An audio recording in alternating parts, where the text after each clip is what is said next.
শীতকালীন সবজি মূলা ও ফুলকপির বাম্পার ফলন হওয়ার পরও ন্যায্য মূল্য পাচ্ছেন না জয়পুরহাটের কৃষকরা। মূলা প্রতি কেজি ১ টাকা আর ফুলকপি ৫ টাকা দরে বিক্রি হচ্ছে। হঠাৎ করে এই দর পতনের চরম হতাশায় কৃষকরা। তারা বলছেন এ দামে বিক্রি করে উৎপাদনের খরচও উঠছে না। মিলন রায়হানের প্রতিবেদন, জানাচ্ছেন আফরিন পপি।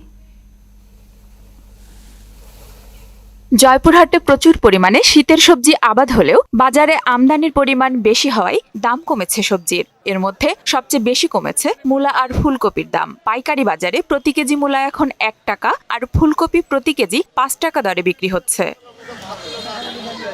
বর্তমানে বাজারে মূলা ও ফুলকপির দাম না থাকায় চরম বিপাকে পড়েছেন কৃষকরা। তারা জানান, লাভ তো দূরের কথা, উৎপাদন খরচই উঠছে না। প্রায় ৬০ টাকা পিস লাগাতে পড়ছে খরচ।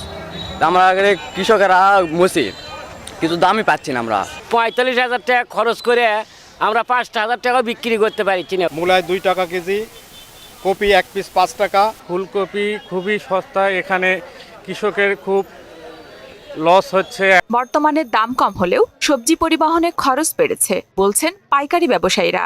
গাড়ি ভাড়াটা আমার মনে হচ্ছে না, তাহলে আমরা মনে করেন ব্যবসায়ীদের একটু অসহায়।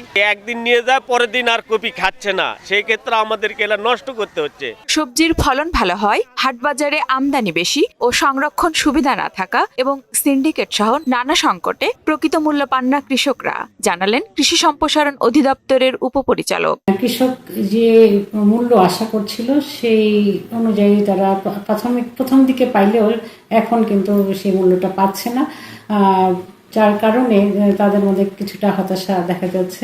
সরকারি এবং বেসরকারি উদ্যোগে সবজি সংরক্ষণাগার, হিমাগার তৈরি করা যায়। সারা বছর ভোক্তা সেই সবজিটা পেতে পারে এবং কৃষক তার ন্যায্য মূল্য পাবে। চলতি মৌসুমে ৪,৭৩০ হেক্টর জমিতে শীতকালীন সবজি চাষের লক্ষ্যমাত্রা নির্ধারণ করা হলেও আবহাওয়া অনুকূলে থাকায় লক্ষ্যমাত্রা অতিক্রম করে এবার প্রায় ৫,০০০ হেক্টর জমিতে সবজি আবাদ হয়েছে।